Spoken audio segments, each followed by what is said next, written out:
Hello, peoples. It's time. We're back again for our. Now, we were off for 2 weeks. Scheduling. Can't help it. We got to do what we got to do. We have tonight a new guest for a change. And oddly enough, that is a new thing for us. We very rarely have new guests. So, I want to introduce Brendan.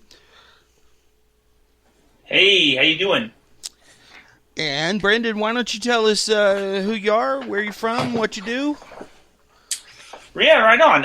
My name is Brendan Carrion, and I do a podcast called Full Metal RPG. We are concerned at this point pretty exclusively with like horror gaming content, or at the very least how gaming can be kind of like seen through a horror filter. We talk about all kinds of stuff from like generic fantasy with sort of like a OSR emphasis to, again, horror games. For a while, we were doing a little kind of spin-off show called the Shadow Swarm Radio Hour, which people who are listening to your show may be familiar with, because we did okay with that show. But that show was all World of Darkness content related. And then we just kind of decided that we didn't have anything new to say about World of Darkness, and we kind of wanted to see what was going to go on, especially with V5 coming out here soon. So we decided to kind of put that one aside for a little bit and focus just on Full Metal RPG. But we love World of Darkness, man. Holy crap, do we love World of Darkness. And we're always stoked to hang out with like-minded peeps who just want to talk World of Darkness. So we're happy to be here. Happy to have you, man. And, of course, my wonderful co-host, Brother Jacob. Yes, I am here. So, Jake, as is your place among us, throw the first one, man. Yeah, get the ball rolling. All right, so for the subject of Infernalists, because I know even in conversation with Peter and I, it came up a lot where there seems to be a lot of focus in Vampire the Masquerade, but the other game lines kind of breeze it over. They don't seem to. And now myself, I've seen like in Mage and obviously Demon the Fallen, but so Werewolf kind of just brushes against it when they deal with the worm, but their focus is more on the worm. So my question from your experience to start this off is what role do you see having infernalism in a World of Darkness game? Wow, that is a really great question. Like right off the gate. Let's just jump right into it. I love it. I mean, okay. I feel like in the World of Darkness line, there was a trend where infernalism went from being this very kind of edgy subject that the White Wolf developers sort of didn't want to touch too much, to being almost kind of like cartoony in a certain way. When they really realized that like the Christian fundamentalists and stuff weren't coming for them, and that maybe the games weren't sort of like as edgy as they had once been, and they, on some level, they kind of made infernalism kind of like a little bit comic booky at a certain point. Campy. So campy. Let's say campy. It almost had this kind of like Anton LaVey, like guys in robes with like little horns, kind of feel to it. And by the time infernalism had reached that point in the sort of overarching narrative, I felt like it had become like just another bad guy that you could put into a game. It's like, oh, are you tired of the Sabbath? Put in some Infernalists. Oh, you tired of the technocracy? Put in some Infernalists. It was almost kind of like the Hellfire Club and X-Men, you know what I'm saying? Where it's like, It was kind of like a potpourri to kind of spice things up a little bit. And I, as a GM, as a storyteller, I reject that entirely about the way to approach the subject matter. When I look at infernalism, I feel like it's the responsibility of the storyteller to consider the sort of metaphysical ramifications of the Infernalists' belief system as a person who is willing to be the subservient agent, right, of an extra-dimensional being that is bent on the destruction of reality, right? Like that's what an infernalist being wants, right? It is the antithesis of what we consider to be like baseline morality. You know, it's not just guys cavorting around and like having. I'm sure they have orgies, and I'm sure they do cavort around. But infernalists aren't just like they're not just like a club of devil tail wearing guys. They are literally at war, not over reality, but with reality itself. And so an infernalist NPC or NPC group should have that type of extreme gravitas that you bring with it when it enters into the game. Does that make sense? Yeah, well, I've seen and heard about Bali being more NPC material than PC material for that very reason. Because to get them in a coterie, you really need a whole group of infernalists, because if they find out you are an infernalist, it's your ass. Oh man. Well, any Bali trying to infiltrate a coterie is got to be able to infiltrate. So I would say it almost would make more sense if you had a mature player being the lone Bali infiltrating a coterie and trying to corrupt them. And you would probably get a much richer role-playing experience than having a whole party of Bali. To me, a party of Bali, just like a party of Black Spiral dancers, or a party of or a party of Tremere, but like having everybody play one of those groups.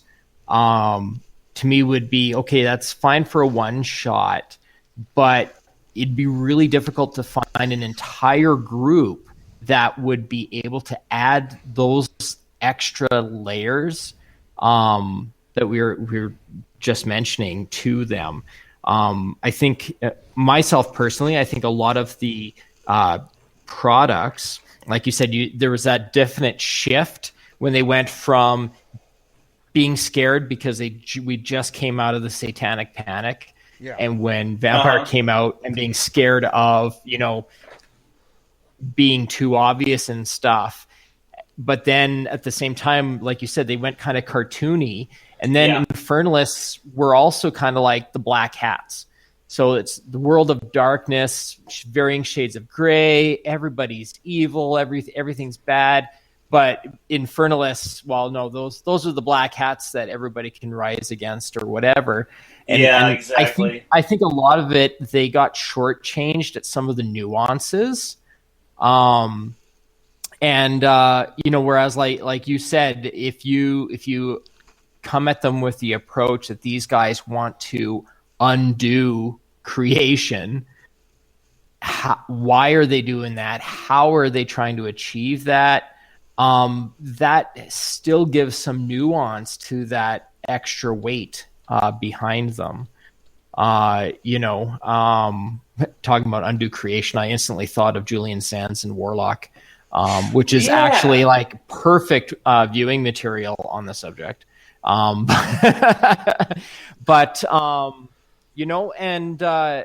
I mean, and I know I'm a little biased because I've actually he loves him some Bali, yo.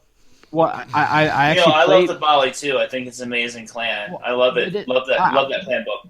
Well, and to refute your statement, Peter, like I played a Bali PC in a coterie where everybody thought I was a Malkavian, not just in character but out of character. It was 5 years after we were done the campaign that my party members, which included my ex-wife, found out that I actually wasn't Malkavian in that game. That's crazy. Only the ST and I knew I was a Bali. That's how we did it too. That's how we did it in the group that I ran. I was running Montreal by Night, which, as you know, has like a huge infernalism subplot, or maybe that you can say that that's the plot of the game. It's just infernalism. Yeah. And so I had a guy who wanted to play a Bali in that, and I didn't let the other players know. And we introduced him into the pack as a Malkavian anti-tribute. And unfortunately, because we were using dementation to be the damiation or whatever, and there was one player in there who just sussed him out immediately, like as a player. In player knowledge, she's like bullshit. There is no way you're a Malkavian. What are you? Some kind of infernalist? And she was just saying it's like player to player, you know. And and this guy and I were just watching our whole plan go to crap like right in front of us. So once the cards were on the table, we just started playing all the infernalist like side plot stories in front of everybody. And let me tell you, man, that game got pitch black. I mean, it got ugly. I'm going to be honest, and I've said it on the show on more than one occasion, and it's an old military truism. The best laid plans never survive the first shot. Yeah, right. It's true. So, now, we'll get more into it a little bit later on, but I would like both of your opinions on why Tremere are supposed to be Infernalists. Why are they supposed to be, or why are they, or why do people assume they are? I mean, they tend to be the higher levels, the elders, of course, because you have to be able to control those kind of powers. Before we get into that, I think there's a very big distinction in the world of darkness between infernalism and demonology. There's a very big distinction in that. It's made very clear in when you like look up the information on like the Devil Tigers, because they got in Kindred of the East, because they have a whole section about how they rule demons and devils, but they are not considered infernalists, and they still hate infernalists and will destroy infernalists. And like there's a whole thing on how they have that distinction. And so I think there's a big difference between Tremere being infernalists, as in selling their souls for a cheap power, or being demonologists in using magic to control evil spirits for their own purposes. Like I mentioned before the show. In which sense are you wondering about them being infernalists? Do we think the Tremere sold their souls for cheap power? I actually have some really strong opinions on this. But they are wordy AF, and I don't want to step on you guys. So just tell me when. No, dude, go on, jump in, please. Okay. So if you get into the Transylvania Chronicles, which Transylvania Chronicles is like a founding document that like really exposes a lot of like how when you're looking at like modern vampire, like how things became the way things are, right? When in Transylvania Chronicles, we learned that the Tremere clan was built in Transylvania, and that Transylvania itself, even though they're not necessarily from there, they the clan was built there because of the experiments that Tremere was doing in vampirism and in attempting to like seize immortality for himself. And he used Simiche for that. Right, correct, and Gangrel. And the soil of Transylvania itself is inextricably tainted with the demonic essence of Kupala. Yeah. So immediately by sort of embroiling themselves into that, they put themselves on that downhill slide. Now, when Tremere diablerized Solid in an attempt to become an antediluvian, he didn't realize that he was actually diablerizing the antediluvian that had also created the Bali clan. He didn't know that. And we also learned in the final nights that was entirely part of Solid's plan. Yes, it was. To create one clan that would do his infernal bidding, another clan that could essentially absolve him of that and act as a cover for him. And then, as soon as Tremere botches the Diablerie, Solid takes over, begins running the clan for at that point hundreds of years, and uses it to hunt down the ruse of the anti-infernalists that he no longer needed anymore, because now he had a new ruse, which was to be part of this mystic tradition. So on some level, the entire clan, from its very root, from Tremere down into Goratrix, into all of them, is based on almost sort of like a 3-card Monty that Solid is doing to promote his own infernalist agenda outside of the oversight of the other vampire clans. And so when I look at what the Tremere were up to for hundreds of years, both in Transylvania and in other places, I feel like it's definitely a consistent subplot that they are infernalists. Well, whether knowingly or unknowingly. Well, and even prior to that, before Etrius and Goratrix and Tremere were working on the vampiric formula, I do believe what was it, House Tremere or whatever the Dark Ages book is. It makes reference to them summoning spirits to learn different secrets to achieve the immortality and to protect them.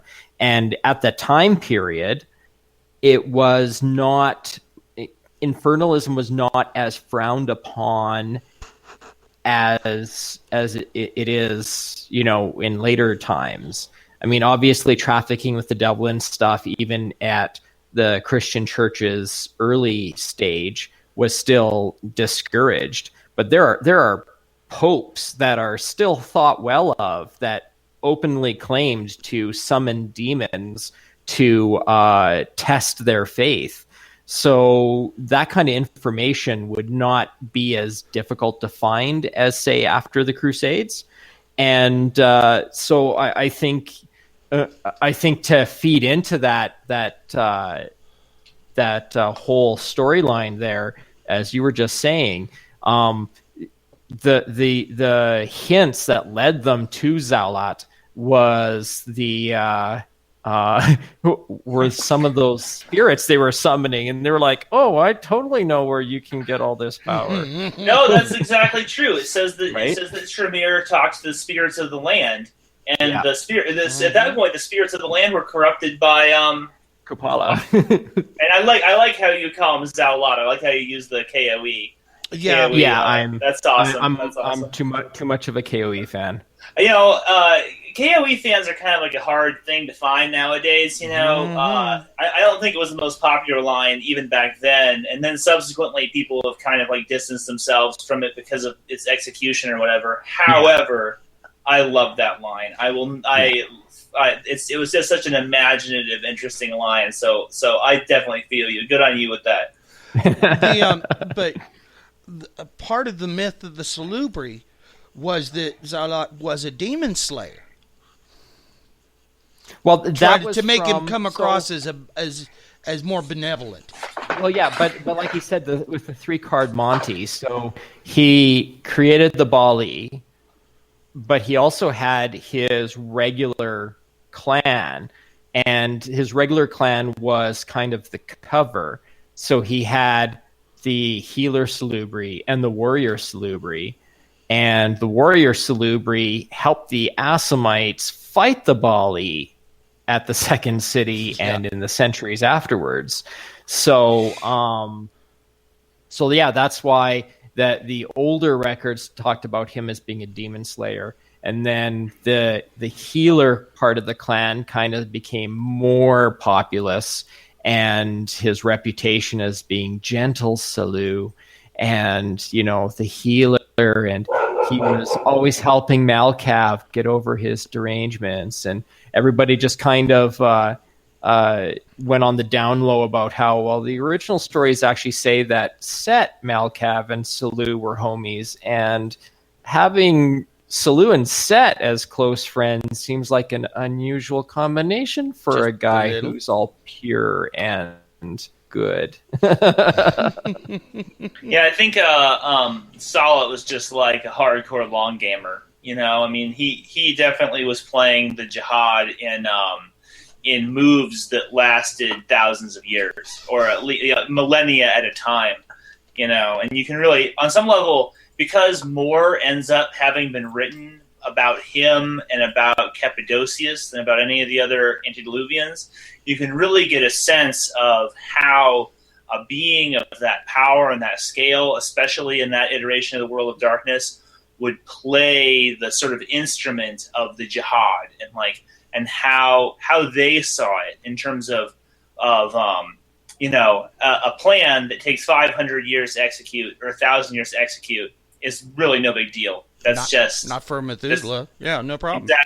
Exactly. You know, so even when you're playing the Transylvania Chronicles and you're that's an 800-year chronicle, and by the end of it, you're seeing stuff that was put into place before the characters were even created.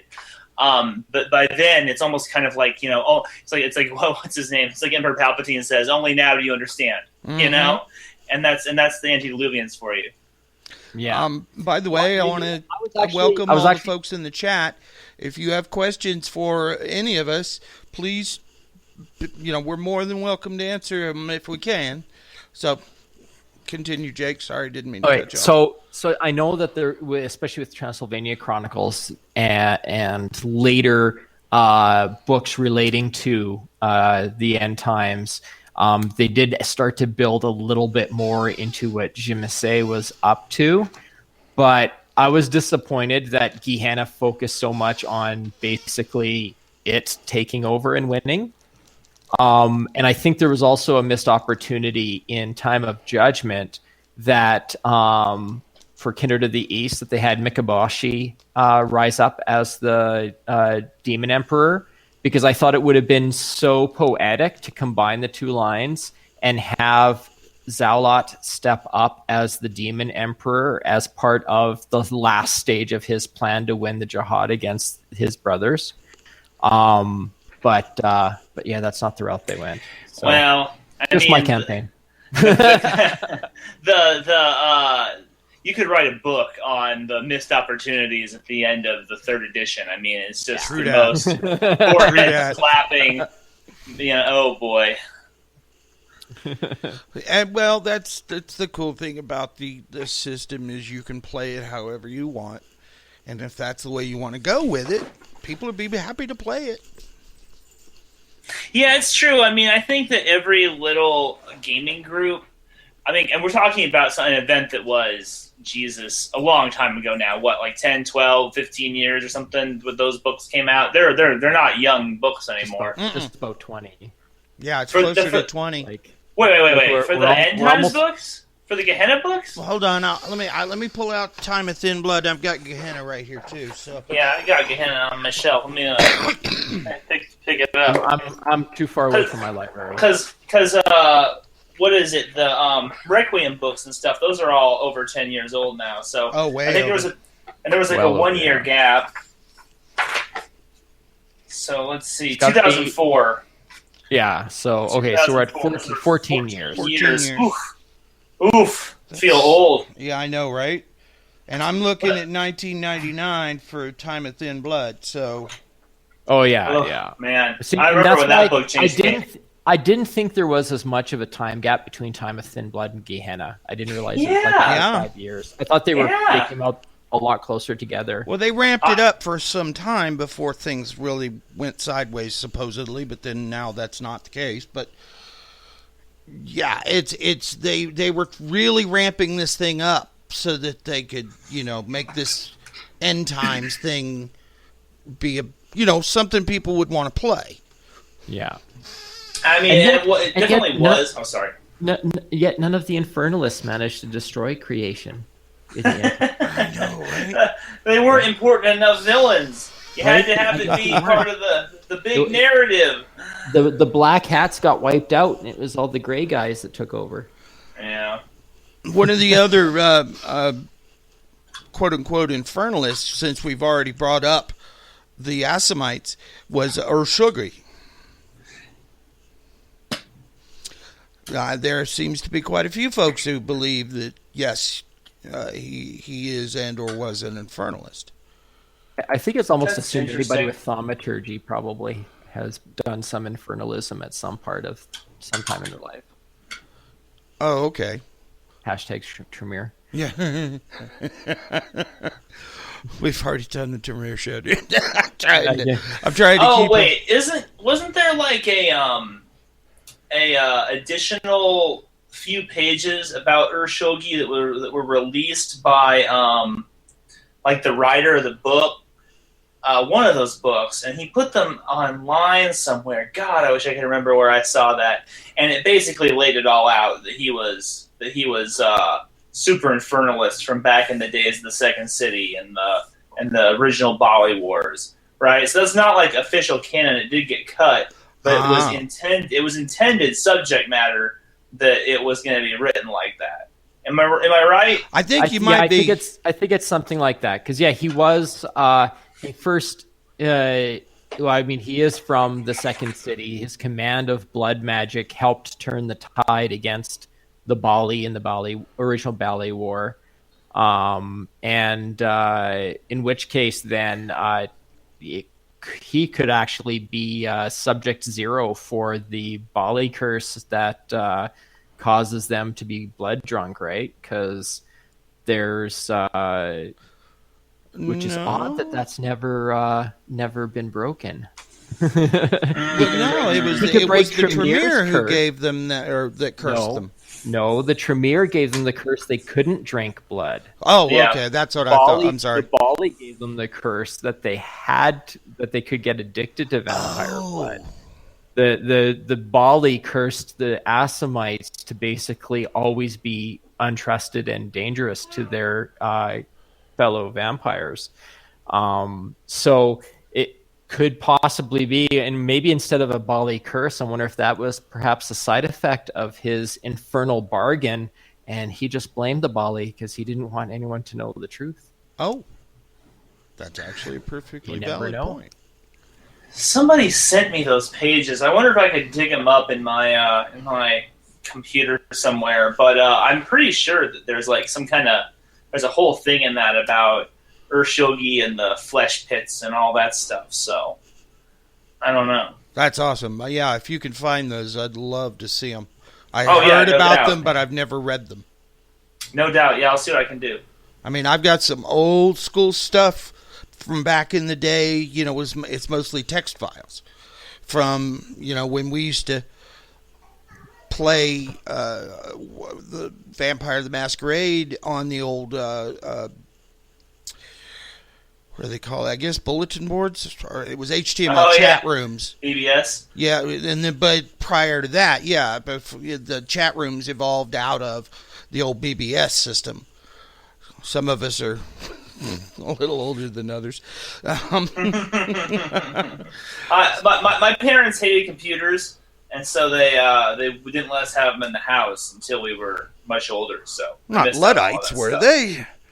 No, they were just always very skeptical of the modern world. Oh, wow! You're not Amish, are you? No, not at all. Not at all.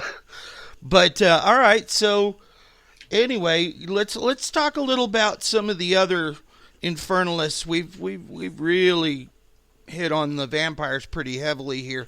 Are there infernalists among the changelings? Changelings? Oh, geez, did they even touch it? I don't think they even That's what I'm thinking. I don't know.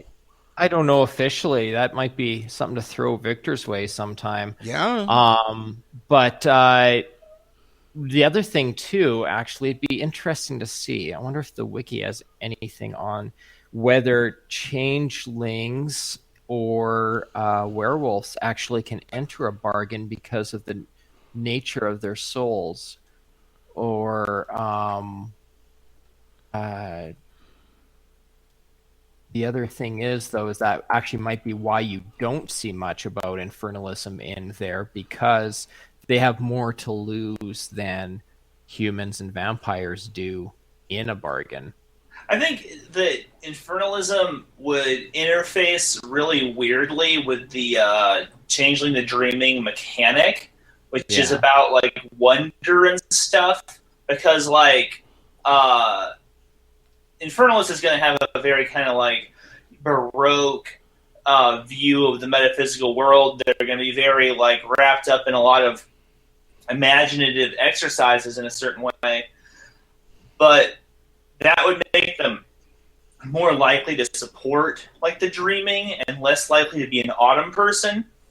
And I imagine that they would want to somehow find a justification for making an infernalist like a type of autumn person. Anyway, this doesn't really fit that kind of binary autumn people versus dreaming mechanic that the original Changeling game was like so very much about, you know? Yeah. So, okay, all right. And of course, we've already mentioned the Black Spiral.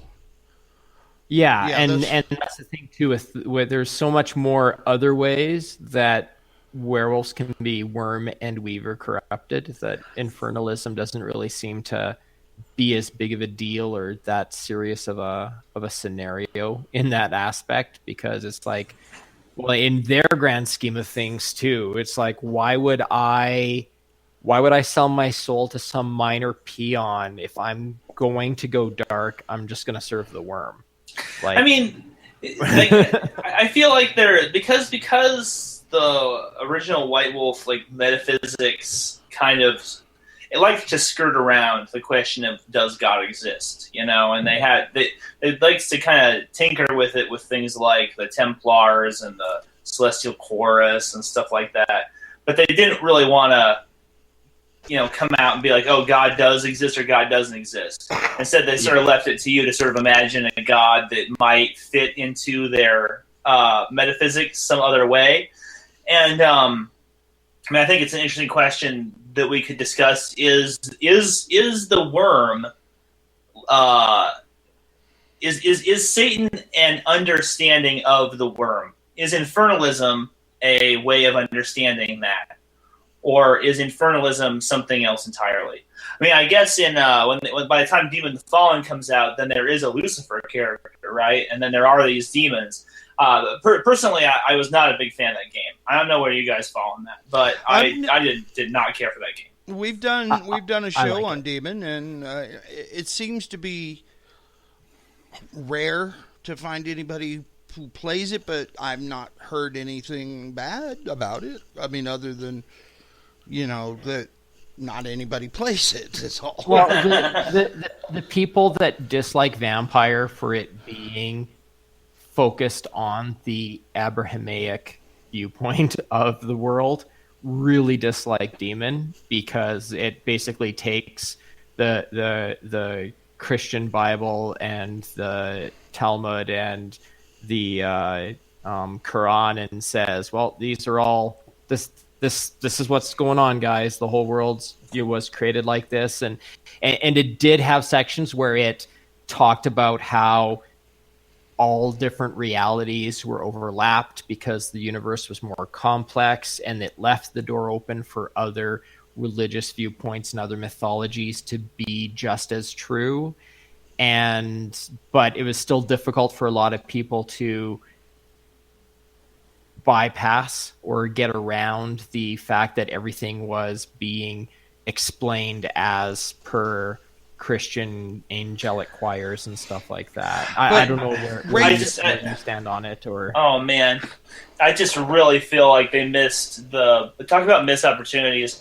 I think that game could have been just like a really, really potent exploration of sort of like alienness and like otherness. You know, it's like on one hand you have these creatures that are so kind of like bent and distorted and just so devoted to just destruction, just to kind of like the cancerous destruction of reality itself.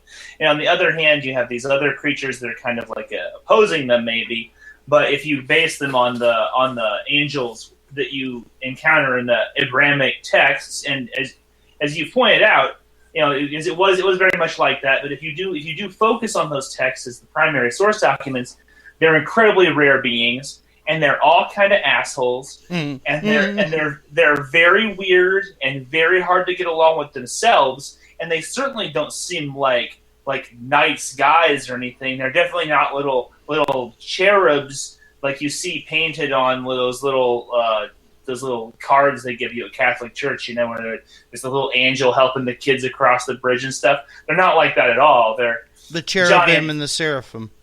Yeah, right. They're big flaming wheels in the sky with a million eyes, and they're like formless death entities that are killing kids as they pass over cities and stuff.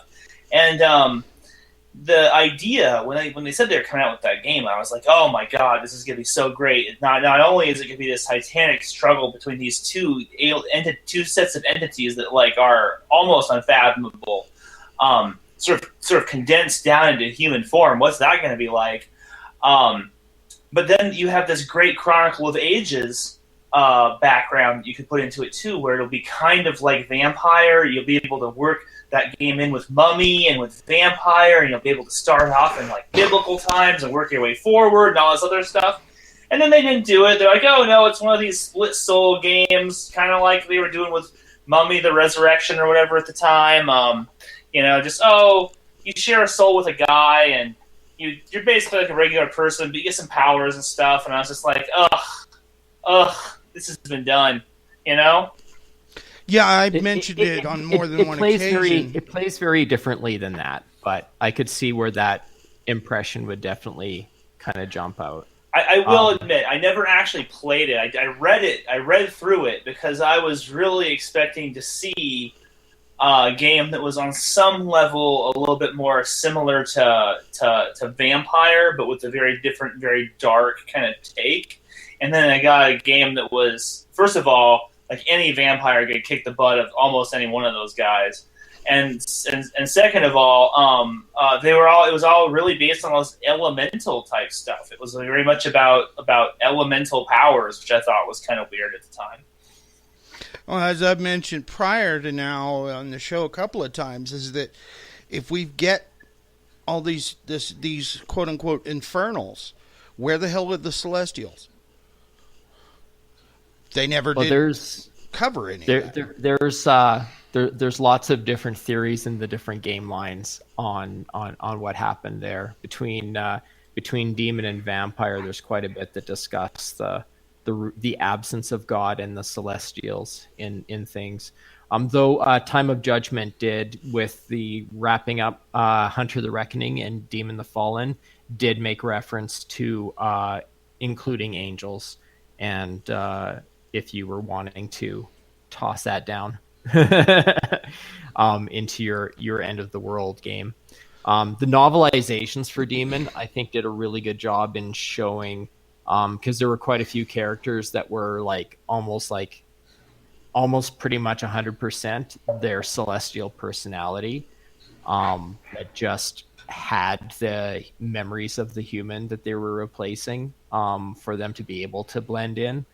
And then there's a couple that were kind of a bit of a mix or a union or whatnot. So it did have different dynamics. But the weird thing I found was, even though Vampire had all these infernal options where you could have infernal contracts and sell your soul and everything like that, demons couldn't make pacts. Demon the Fallen couldn't make pacts with vampires.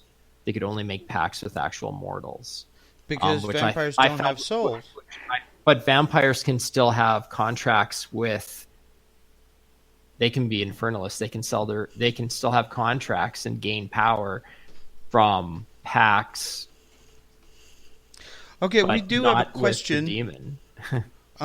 Yes. Tim wants to know. He had to go, but he's going to listen to the rest of the show when he comes back, and I'd like to get his question in. Are there Infernalists within the Giovanni? And then we'll discuss the second part of that question. Canonically, or yes. Or I'm assuming that's what he's asking. I can't think of any specifically, least nowhere near as blatant or with much regularity as Tremere.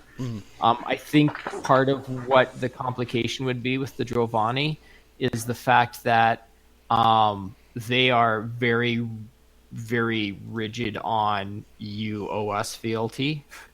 They don't allow you to have any ties that would complicate your loyalty to the family. And I know technically Tremere got the pyramid and all that kind of stuff, but Tremere are willing to deal with like the Camarilla and have other they understand that you kind of got to play this game with other people. And sometimes you got to make a deal with the devil to get the clan ahead. But the Giovanni are like, if it comes down to us or something else, and you are in a situation where you're going to pick something else, you're a liability. We won't let it get to that. Which is why they never allowed their members to join the Sabbat or to join the Camarilla without it being like a ruse, where they would send wraiths after you until you were dead. And I think that they possibly have ways to find out, because they have abilities for interacting with wraiths. They understand the nature of death and the soul. I think they probably have some sort of ritual where they could test to see if you're tainted with infernalism. And they would probably not go easy on you if you were. Personal fact. I have a different take than that. I think that's a strong take, and I can find no flaw in that take. I would say that my perspective on it would be that if you look at Giovanni Chronicles in particular, you get a lot of interesting backstory on like why it is the Giovanni are who they are, and what Augustus. And on some level, not Augustus, because Augustus is kind of just a thug, but Cappadocius had this crazy idea that he was going to merge Earth with heaven, remember? Yeah. And then later on, Ambrogino wants to diabolarize God. And so the plots of 1 and of 2 are very, very similar in this, where it's like the idea of this like metaphysical merging of like the vampiric form and the earthly form with the heavenly form, right?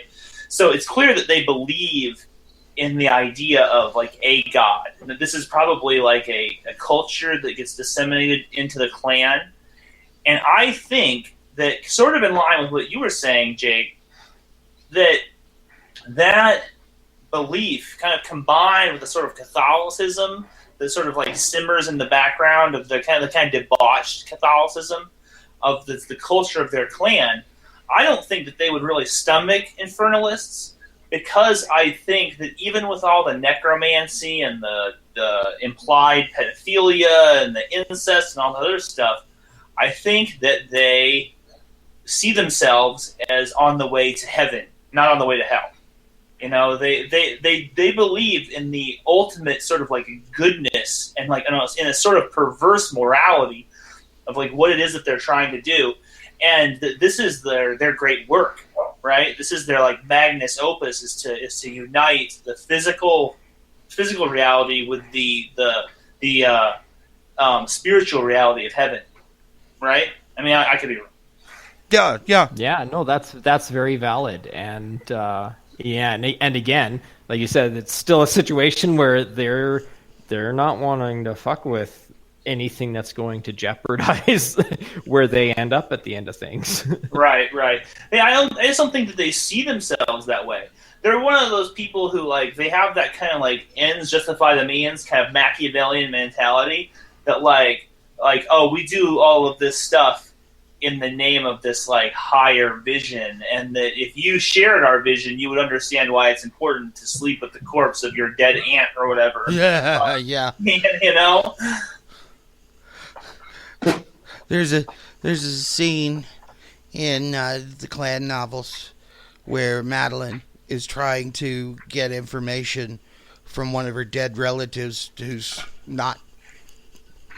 They're just this. It's a great grandmother, I think it was, and so she can't get the great grandmother to actually show up and tell her what she needs to know. So she has to force her to show up by masturbating with her thigh bone. And I'm like, oh, dude, I could have gone without my ever knowing that, but okay. Brutal. The grandmother shows up. I wonder if that's an homage to Richard Lehman's splatterpunk classic, The Woods Are Dark, which also has a masturbating with thigh bone scene in it. It might be. It actually might be. You find that even the folks that are writing those books and have written the novelizations for most of the storylines tend to, pick up where somebody else left off, or throw it in as an homage, as you were saying. So yeah, it wouldn't surprise me at all. I mean, definitely when I was reading The Woods Are Dark, which is a book that is kind of like designed to like confront you every couple of pages. It's really designed to keep you on your back foot in terms of the visceral imagery. That of all the imagery that like really stuck in my head out of that book, that's definitely one of them. Yeah, it will. It'll stick in your head, I tell you. And I've never read the one you're talking about, but yeah. Yeah, right? Like I said, could have gone my whole life not knowing that, but too late. So, all right, let's see. I did pull up the wiki. The Fomori have not been brought up yet, since we were kind of sidetracked talking about werewolves. Yeah, they're twisted, corrupt spirits already, so they wouldn't really qualify either. Well, it says here that the Fomorian, the Black Spiral Dancers, and other servitors of the Worm are at least nominally Infernalists. Yeah, because in Montreal by Night, there is a werewolf, a Black Spiral Dancer werewolf, that is the servant of the demon that inhabits that city. Right, there's the demon. He lives inside the mountain, and I think the demon ends up being one of the 9 Decani lords or whatever. Right, and there's a Black Spiral Dancer that's like, I think it's mentioned in like one line that serves that entity in that city. Oh, okay. Now, these last few shows we've been sort of hitting on the quote-unquote bad guys, and I really don't like that phrase because, as far as I can tell, there are no good guys in the world of darkness. Yeah, they're all bad guys, right? That's like the point of the game. One of the other Infernalists that the wiki is mentioning is going to be part of not in 2 weeks, but 2 weeks after that, the Nefandi. Yeah. And Marauders, they're technically bad guys, but I wouldn't consider them to be Infernalists. But we're going to be talking about both of them in Marauders aren't Infernalists. But not... Okay, so while Nefandi are known as being Infernalists, there are Infernalist mages who aren't Nefandi. You mean in all the houses? There's okay. Because it cheap power. It's just like when a mage decides that they want to be a ghoul and take advantage of the benefits of having that cheat sheet for working wonders. Some of them make pacts. Some of them kind of get over in their head when they're summoning creatures and kind of just end up with it because they're in a situation where they need it, kind of a thing. Okay. Like the position of being an Infernalist when it comes to mages has everything to do with what's going on with your avatar, right?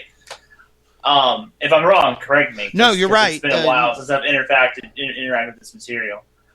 A Nefandus mage subjects his or her avatar to being like turned inside out, right? In the call, right? That's what defines a Nefandus mage, and I think that there's like an element of kind of like the infernal in that, because the Nefandi, as a sort of like a social construct, long for the destruction of reality. They are there to destroy reality. However, you could also be an infernalist, like Akashic Brother, who is essentially leveraging his avatar in exchange for demonic pact. You're like giving up either your whole avatar or the ownership of your avatar in the future in exchange for, give me more dots of prime or something, right? Because I think there was even Jake. Am I right? Wasn't there a book where they talked about, here's how you put together pacts, and here's what it takes to get like a dot of Arte and stuff like that? Yeah, for Sorcerer's Crusade, there's Path of Screams.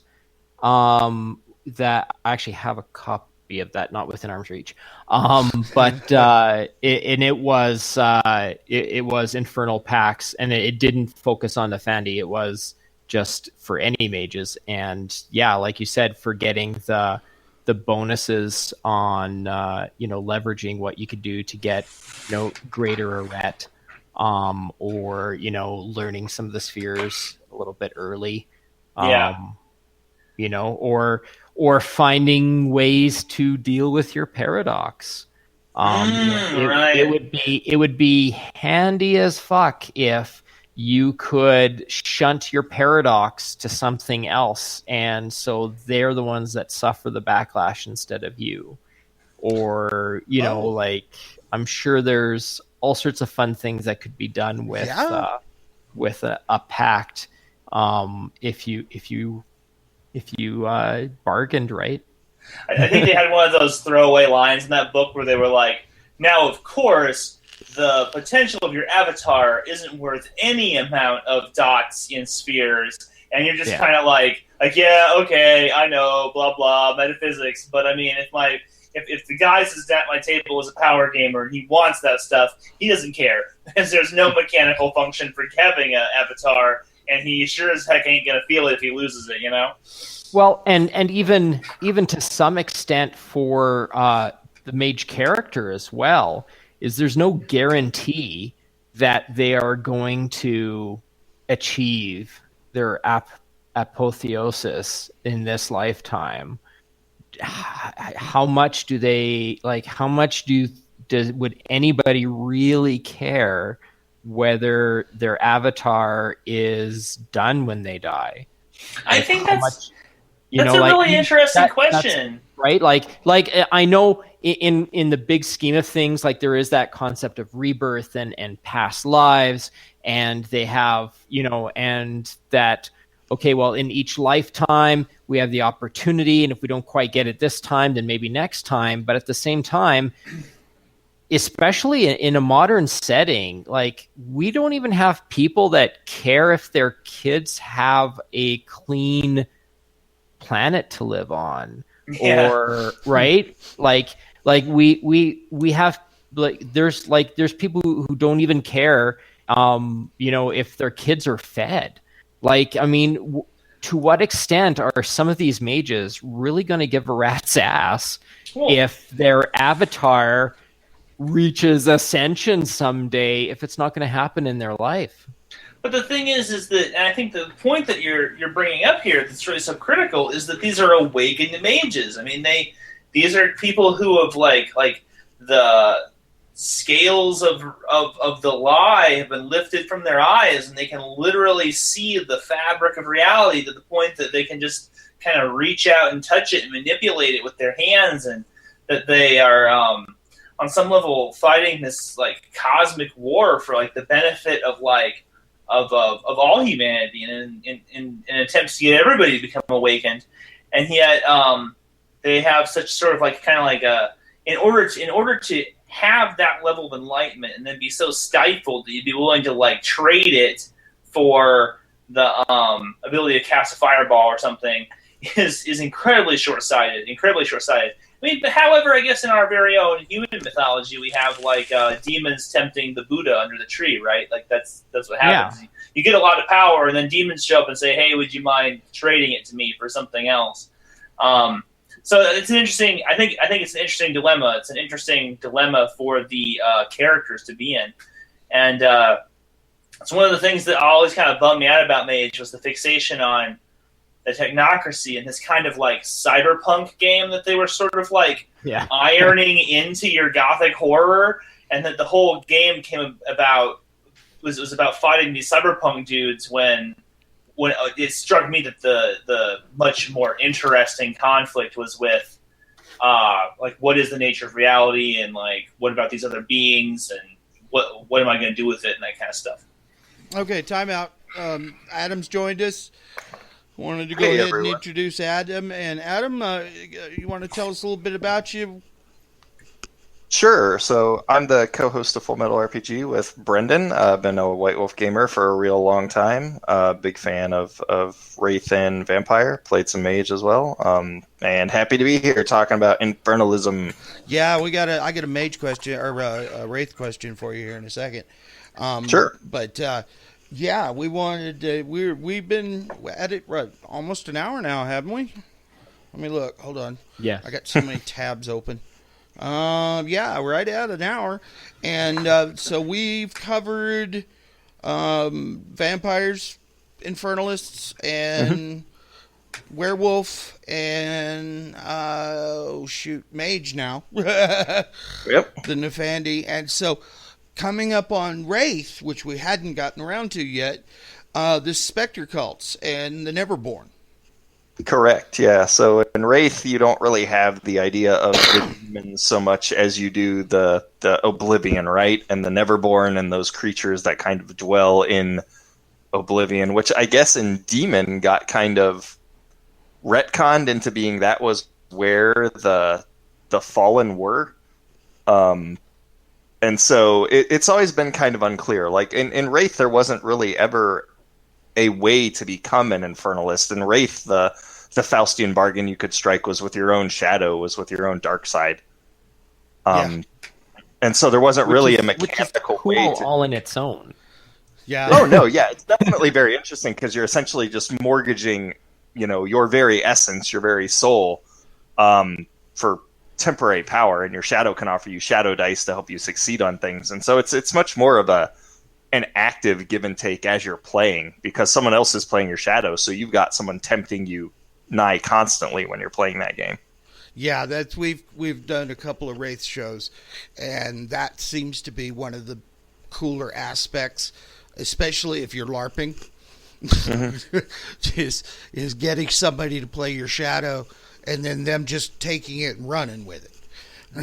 Can be a lot of fun.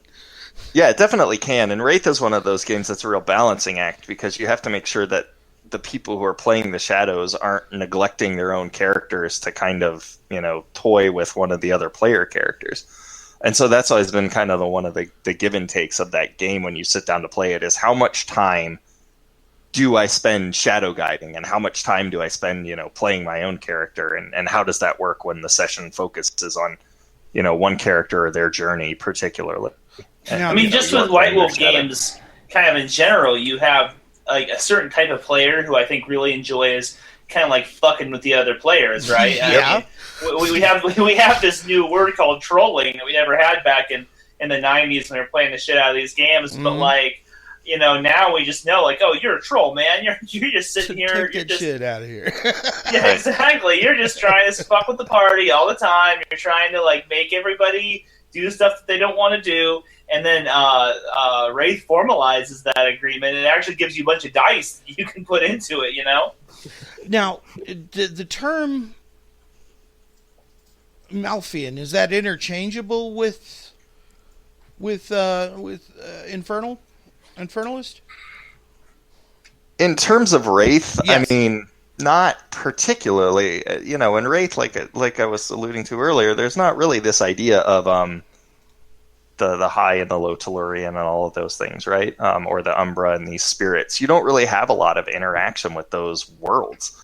And so demons proper don't really ever show up until, I guess, End of Empire, when they blow open the labyrinth. Xerxes Jones drops that nuke and like blows open the labyrinth, and then all these demons come flying out. And all the wraiths are going like, whoa, what the hell was that? And then they're gone, right? They kind of just leave. They don't hang around. Well, they go up, don't they? They go up, right? They go up. They don't transcend, but they go up and out into the world, right? So you get the demon, the fallen, and now they're actually active in the world. They're inhabiting human bodies, and they have power in the world itself. And in Wraith, they never really had much interaction with them. They primarily dealt with the Neverborn, who I believe were these like kind of bloated, huge monster demons, who were kind of running the show in the labyrinth. But it was never, Primordial. It was never really clear what they were before, though. So that was kind of tacked on at the end, I feel like. Yeah, and there was a lot of that. Yeah, and so there wasn't really a way for Wraiths to interact with Infernalism in that way. What I would say for Wraiths is, where you could kind of have a cross between Wraith and Infernalists is if you had some kind of an Infernalist who had medium abilities. He could speak with the dead, which could be useful for an Infernalist to have that ability, right? And that brings us back around to the Giovanni.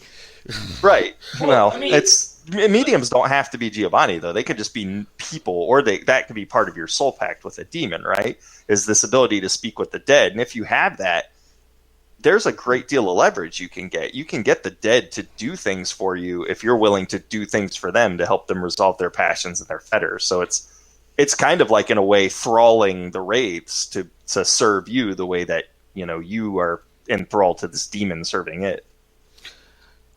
Yes, that's awesome. Because, oddly enough, Wraith seems to lend itself to, especially with the Spectres, it kind of lends itself to, that you could interact with infernal beings more readily there than you would anywhere else. And right. I'm taking this back to where we were talking earlier about using Abrahamic religion as the basis for most of the game lines. The Wraith, on the other hand, the Dark Kingdom of Ebony, that's not Abrahamic. The Jade Kingdom, those. So they actually did try to kind of steer Wraith away from that whole. I mean, Carrion was Roman, for God's sakes. But at the end of the day, Wraith did have a metaphysical outlook that was sort of binary, right? Like on one hand, there was transcendence. On the other hand, there's oblivion. And we don't really know, again, kind of like how you were pointing out earlier, that there was a sort of a dearth of celestial characters walking around with all these Infernalists walking around. Yeah. We don't really know what happens when you transcend. We don't really have any idea about that. But we have an idea about what the path towards oblivion looks like, and that's certainly all these spectral assholes that are... I mean, remember that book? That book was super gross, Children of the Maelstrom. Yeah, like chowing down on baby butts and stuff. I mean, it was like... But I mean, Wraith itself is a game about making those bargains already. Wraith itself is a game about what would you do to resolve your passions, to resolve your fetters. And so, if you throw the Infernal in there, do you really need it? Or is the game already dealing with those concepts? I think what's really critical to understand about the game of Wraith, and a lot of people thought it was such sort of a weird game, because there's like two games in there, right? There's the when you're up sort of on the Shadowlands, and then you're kind of more like a traditional ghost. But then when you are down in the big city, Stygia, it doesn't really seem much like it has anything to do with ghosts. It seems like it's a whole other thing. Yeah, it's about bureaucracy at that point. But when you bought the first edition Wraith book, the soft cover with the glow in the dark thing on the front, there was a letter on the inside. I think it was Mark Arnhagen or whoever wrote it, and they were talking about the original playtest. And the original playtest of the game was called Hell. It was supposed to be you're dead and you're in hell. But for whatever reason, they didn't think that was a palatable idea that would fit in with their cosmology, and then they sort of ironed it into this kind of like, you're a ghost. You're not like a lost soul. But I mean, you're right. It was Mark Ryan Hagen. It is Mark Ryan Hagen. Yep. And so that's why that game does, on some level, feel so hellish while you're playing it all the time. Is it could never escape the gravity of its original concept, which is you're just the damned living in hell, you know? Yeah, and we've covered this a couple of times earlier during some of the Wraith shows, and of course the vampire shows we've done, is that Wraith lends itself more to overlap than most of the other systems. You can't really having an overlap between Changeling and vampires is not going to work that well. Do you remember that ad campaign they did at the back of the books for a while there, where they were pushing the Wraith game basically as a tack-on supplement to like other they games? did with Mummy. Yeah. Yeah, but they did that in all the splats. I mean, every one of the core game lines has a tradition, tribe, clan, whatever, that talks to the dead, that interacts with the dead. Into the Wilderness has got a question for y'all. Why would someone make a pact with a demon? And is that much different than making a deal with a true fae in Lost? Ooh. He's really good with questions. Yeah, He's that's awesome. a good question. So why would you make a pact with the demon? I mean, there's the quick, dirty answer of power, right? Like quick, easy power. Power at no effort to yourself. The demon comes in, he gives you an investment, you get something out of it. Bingo, bango, you're done. Desperation is another reason why. You may be trapped in a situation and see no other way out, and maybe it's one of those, do I want to rule in hell or serve in heaven kind of questions that you're asking yourself. Yeah, Brendan, what are your thoughts? Yeah, man. Well, I mean, my number one, probably my first answer, my gut instinct answer is very similar to your second one, Adam, which is despair. In order to embrace a deal that is so obviously lopsided like that, you have to not care anymore. You have to have given up on the hope of just like the possibility that reality itself can be better. And you have to be willing to contribute to the overall oblivion of everything, and so much that your own despair is such a black hole. It has such massive weight that you're willing to allow it to drag the rest of reality down with you. I don't know if you've ever had like acute depression or anything, but I mean, that's definitely like a viewpoint that people, just in our real, actual modern day world have out walking around, where it's like, given the opportunity to just watch the world burn, I think they'd take it. In a world where you can't take Prozac. Exactly. Well, I mean, yeah, and that gets at like a lot of the infernal NPCs, like Mary the Black and Valerius Meyer, and then if you believe Urshuguli, right? Yeah, we've mentioned Urshuguli earlier. Yeah. Like all of these people had these horrific things done to them, and came out of the Crucible and were infernalists as a result, right? They gave themselves over to dark powers as a result of these terrible crimes that were committed against them, and be it revenge or whatever was their motivation, they struck these bargains. I think that the thing that's kind of compelling to me, I'm actually a big Hellraiser fan. I'm like a Hellraiser buff, right? So I'm a big Uncle Frank fan. I mean, what's kind of interesting about the very first Hellraiser movie is that for every 2 seconds that Doug Bradley is on screen, Uncle Frank is on screen like 2 minutes.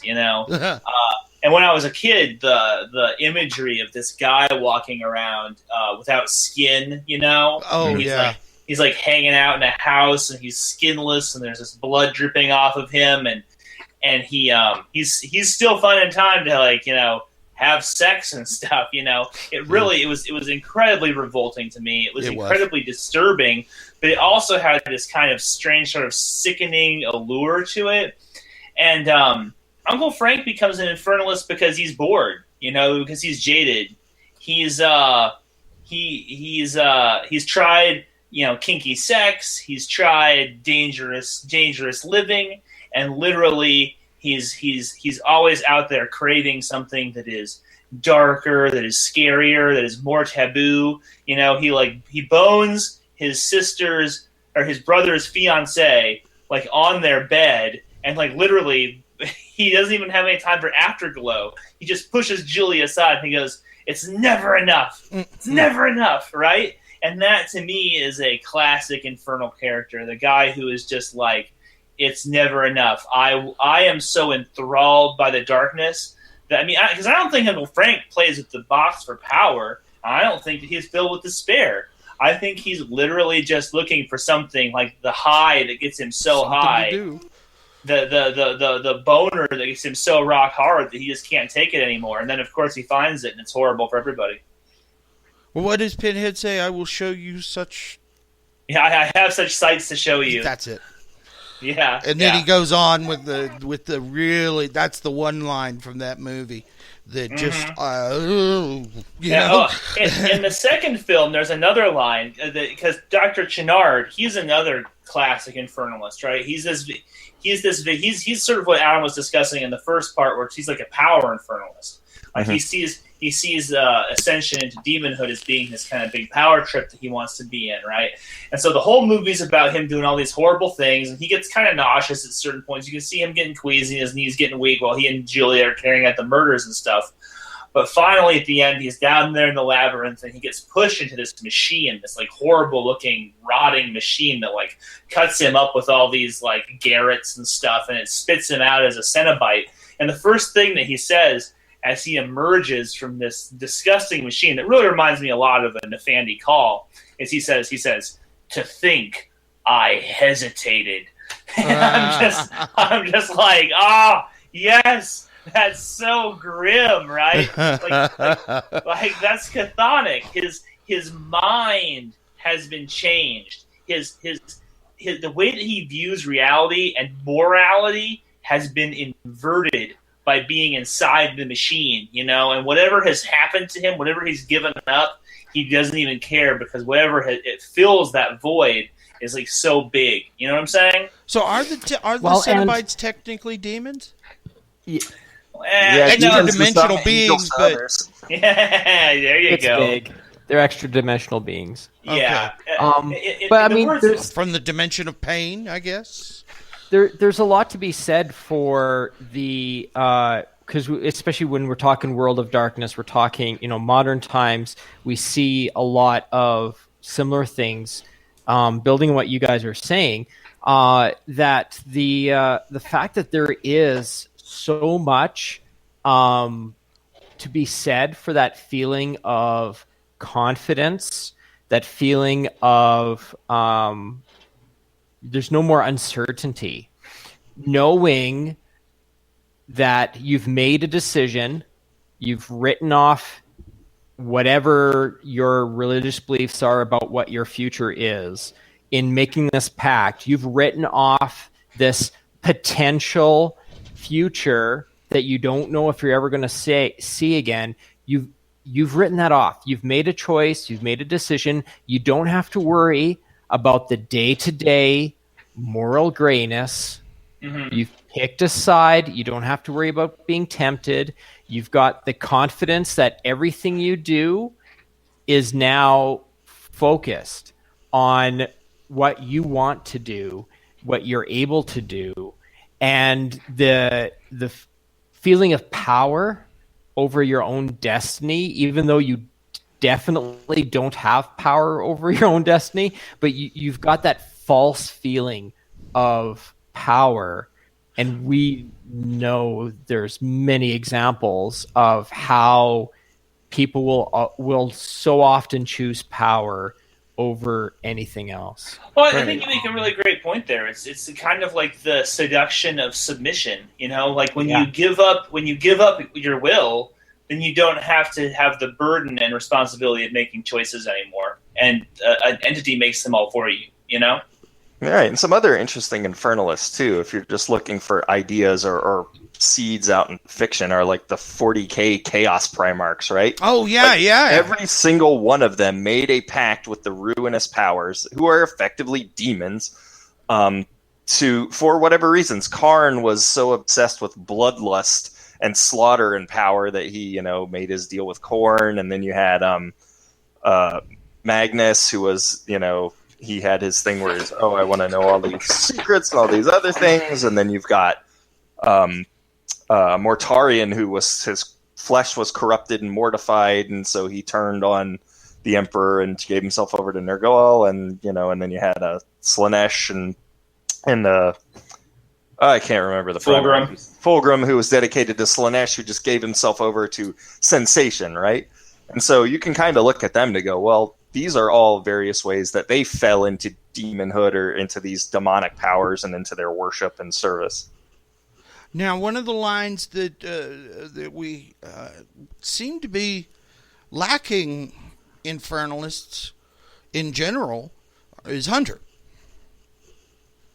Seems like that some of them can form pacts with demons, but it's not something that they would regularly do. Yeah, I always got the impression Hunter was the quote-unquote good guy line. Like, if you want to play a good guy, go be a hunter. Yeah, it was kind of like them abandoning like their core idea, where they were like, oh, let's have this line that is just really very much about kind of like good guys. But then people who played the game, and I have no experience playing the game, to be totally honest, the aesthetic of that entire line did really put me off, so I never collected it. And they told me that there was definitely some moral gray area in the game. Is that right? Yes. It appears to be.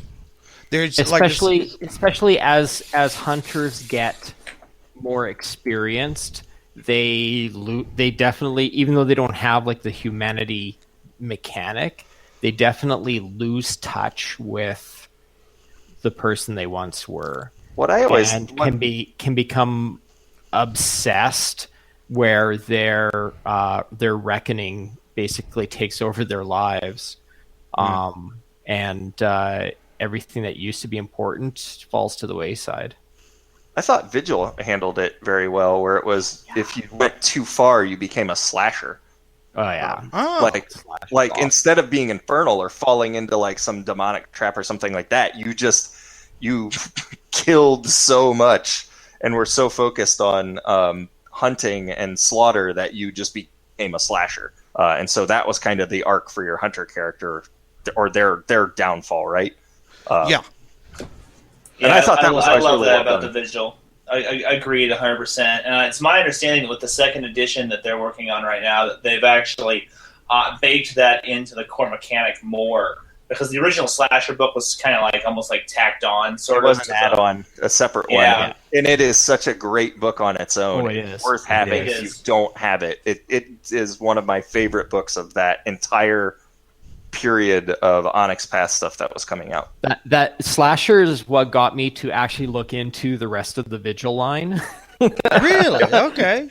because it's just World of Darkness slasher. It's about serial killers and horror movie type stuff, and I'm like, oh, that's a no-brainer. I'll read this book. And as I'm reading it kept referencing Hunter the Vigil and talking about, and then it's basically like a support book for the Vigil, but was done as a generic World of Darkness supplement. And I'm like, well, this Vigil actually sounds a hell of a lot more interesting. So, I'll look into that too. So, the slasher sounds like it's the Hunter version of Frenzy. They just kill. That's all they do. Not necessarily. You just become a monster. Yeah. Yeah, you like killing.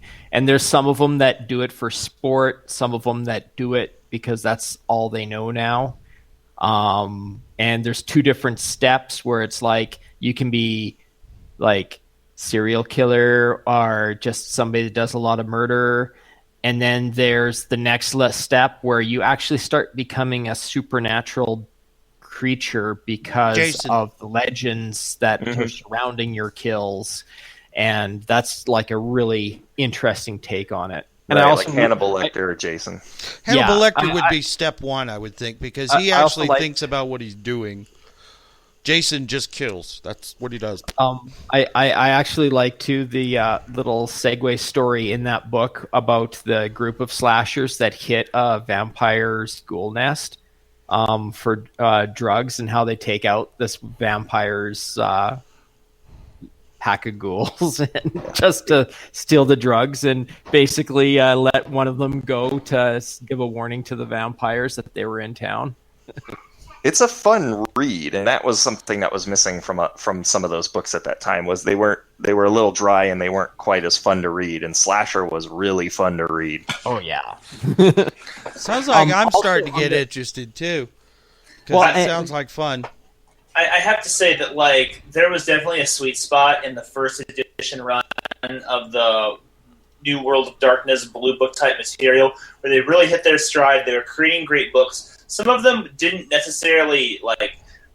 You had to put two and two together to realize what line it was really for and like how it worked. Like for instance, Book of the Dead with Geist, and like you really need that book to run Geist, but it's a World of Darkness book that technically anybody could use.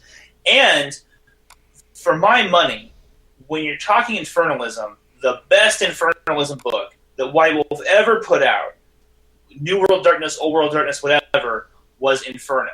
That book was off the chain good. That was a really great book. Yes. Yeah. I mean, just because it had ideas that you could easily your Old World of Darkness game, if you wanted to kind of like to clear up your infernal metaphysics or your infernal hierarchy. It also worked really well with your New World of Darkness game. It was just, because they had that entire toolbox approach to writing at that point. Incredibly invaluable toolbox where like there were no wasted pages in that book. It was just all killer, no filler. I love that book. I love that book. It's one of the books from Chronicles of Darkness that I use in my World of Darkness games. I'm actually running a World of Darkness LARP right now, and I'm converting shit from Inferno for my LARP game because the way the storyline has progressed and people are like wanting to hunt Infernalists or look up Infernalism and stuff, and I'm like, well, I'm not going to do Demon, I'm going to use Infernal, so it's stuff they're not going to know how to deal with, as well as stuff that kind of fits the theme of the game a little bit better. So we're talking Dante or... Well, no, it's just called Inferno. It's called Inferno. But I mean, you said with the hierarchy of the hells and so on. It gives you a lot of different kinds of demons and stuff that you can use, and it gives you a lot of different options in terms of systems for how that might work, which is kind of nice as a toolbox approach. I mean, I guess it's not super dissimilar from the way that there are like 3 or 4 Infernalism systems just in Vampire the Masquerade, and you can kind of go through those books and kind of pick and choose what it is that you want. But with that book, they were really trying to give you kind of like a drag and drop Infernal book. So say, for instance, you only had the New World of Darkness Blue book, and you were all playing humans who are like, oh, here's a fallen priest, and here's like a psychic lady who doesn't know what's going on, and here's her kid, and they moved into a spooky house, and the game is the spooky house is possessed by demons, right? You could run that game with just those 2 books. But then it also gave you the tools to create an infernal metaphysical hierarchy for any other game that you were running in that line, which was what made it such a just a valuable and potent tool. Oh, way cool! I like that. I like the East games to flesh out the Akuma and Yami and all the different types of devils and demons there too. Because it has so many good ideas on how regular spirits can become corrupted and become demons, and that's like exactly what happens for the demons in Kindred of the East. So I really I like I said, I use Inferno a lot. Sometimes I just sit and read it. It's like a lot of fun. Dude, right? That is one that you can, because some of those books from the New World of Darkness were written in this very kind of like clinical sort of antiseptic way, but that is one of the few ones you can sit down and just read. Just fucking fun book. And unlike the hierarchies of, say, some of the old World of Darkness games, that one slotted in really well with any of the sublines you want to use. If you want to drag and drop the werewolf, you could. You want to drag into their mage game, which the Mage the Awakening game had a lot more to do with Infernalism than the Ascension game. Or there was at least a lot more room for it because they sort of acknowledged it more openly just with their base splats, Oh, okay. Also, before we get too far off, because we kind of got segued there, we were talking about Hunter the Reckoning. Sorry. So, no, it's fine. No, that's what happens. This is so on topic compared to some of our episodes. Oh, no shit. Don't even worry about it. But anyway, coincidentally, today on one of the Facebook groups, somebody shared a link, and I haven't heard back yet. I wanted to know if Chris Leland was behind it, because it's something that is up on Mr. Gon's website called Dark Hunters Rules, and it is rules for playing Dark Hunters, and there's not really a lot of back. I was flipping through it quickly before the episode because I figured it would work for tonight's topic. It doesn't give a lot of talk on what is behind the Dark Hunters, but there is talk about they're like corrupted versions of each of the regular Hunters groups, and they try to infiltrate the cells of the other creeds. And they all kind of have a dark twist to some of their edges. It's interesting. I'd never seen or heard anything about this before, so I didn't know if this was from a supplement I had never seen before, or because I don't have all the Hunter books like I do some of the other lines. So, wait a minute, I knew I had it somewhere. Mr. Gon's, what's the URL for the website? Oh, that's right. I moved stuff to moved it around. Anyway, also one other thing, guys, I need to get the URL for your podcast so I can put it in the card after this. Usually covers, or what you guys usually do with that then. I'm going to let Adam take that one because I had a whole hour before he showed up. Sure. So we're primarily focused on dark and horror gaming. It's Full Metal RPG, and you can find it at fullmetalrpg.com. And we have a love of dark and horror role playing. And we do things where we talk about the games that we're running. We have a game club that we run out of a local game store on Friday night, or every other Friday night. And right now Brendan's running a World of Darkness campaign. I'm running actually Mutant Year Zero. And we just kind of give tips on GMing and role playing, and we do reviews, and we talk about games, what we like, what we're buying, what we're excited about. And it's just kind of two guys getting around, having a couple beers, and chatting about what excites them about the hobby. Why are we doing this, right? Of all the things we could be doing with our time and our money. Because we love this. Right. Why are we doing it? And it's because we love it, and we want to talk about the things that we love and the things that excite us. So, we'll talk about World of Darkness, we'll talk about Stormbringer, we'll talk about Lamentations of the Flame Princess, just kind of whatever strikes our fancy.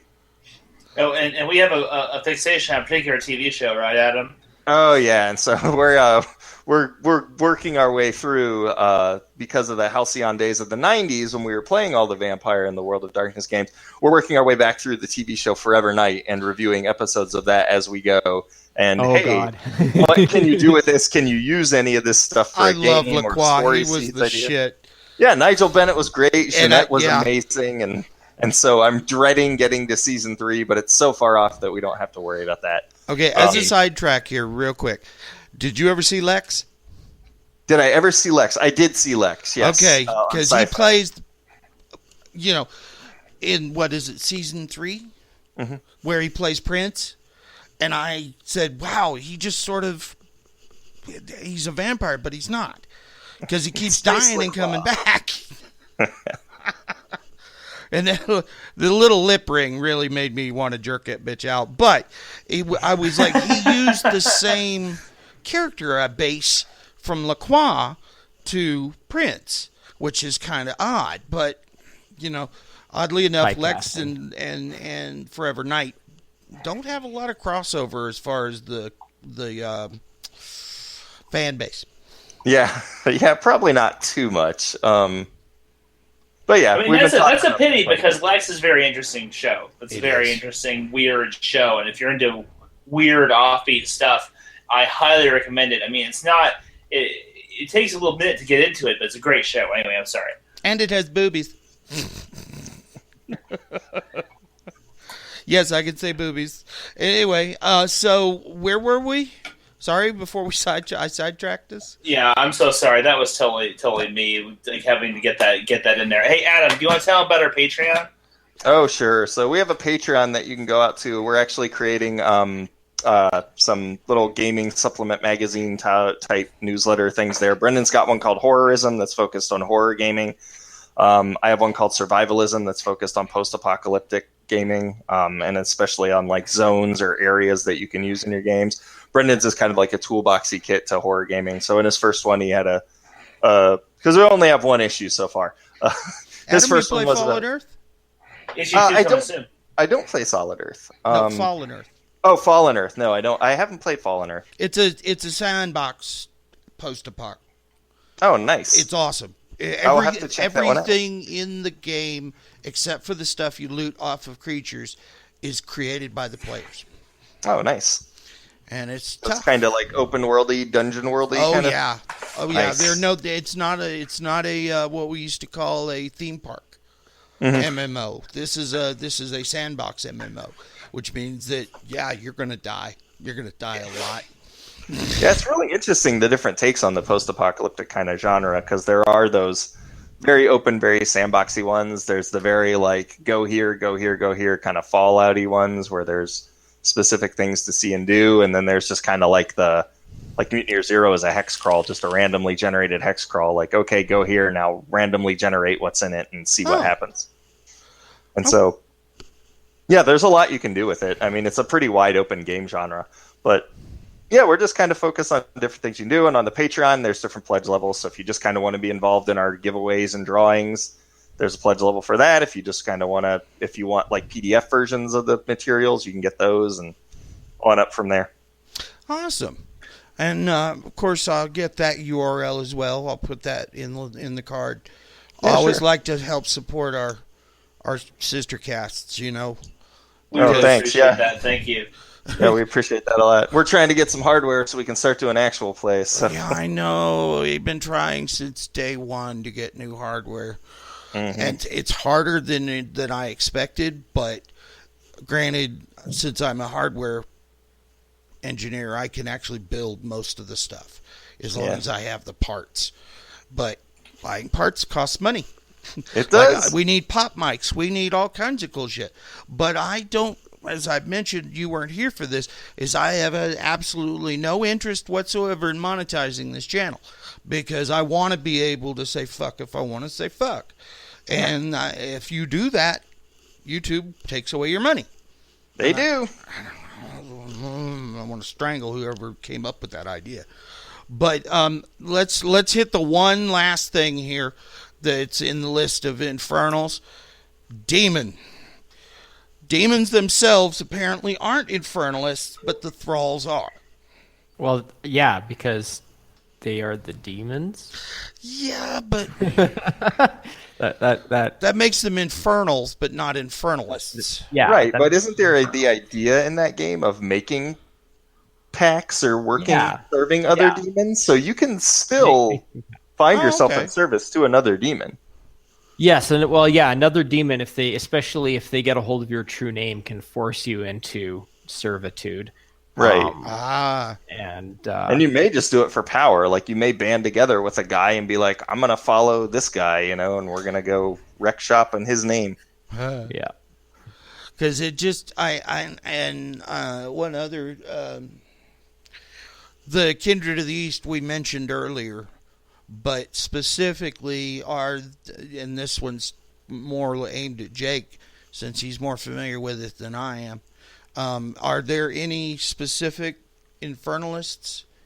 Yeah, so they have what they call Akuma, which are basically Quasian, who have made pacts with the Yama Kings. Now, to condense and summarize, because I know we've touched on this topic before, but way back in prehistory, the Wanqian were supposed to be the holy protectors, basically, and then they ended up getting corrupted and eventually altered through the ages to become what is called Kuei-Jin today. And their enemies are the Yama Kings, because the Yama Kings were the original guardians that got corrupted and the Wanqian were supposed to replace. And the theory about the turning of the ages is that when it becomes the sixth age, one of the Yama Kings rises to become Demon Emperor and will rule over all. And so their evil and corruption will contaminate everything. And there's all this fear that the sixth age will get locked in place and the wheel stop turning and we'll never get back to perfection, which is what in theory should happen. So something about the Emperor from Wraith of the Dark Kingdom of Jade being a Yama King as well? Yes. I think officially there are two individuals that use the same name. And because I can't remember which book it was, it might be Thousand Hells, but it makes reference of the fact that there is the from the Dark Kingdom of Jade, there is that guy there. And they're like, and we're talking about this guy here, and you'll notice that there are some differences. It's because they aren't actually the same person, even though they have the same name and similar aspects. So it's a little confusing. Weird. Yeah, a little confusing. So Akuma, they have packs, and like we were talking before when we were talking about mages, where there's like a section on what you can get for what.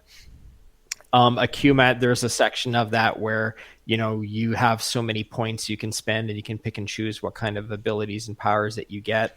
But you are in servitude to the Yama Kings. So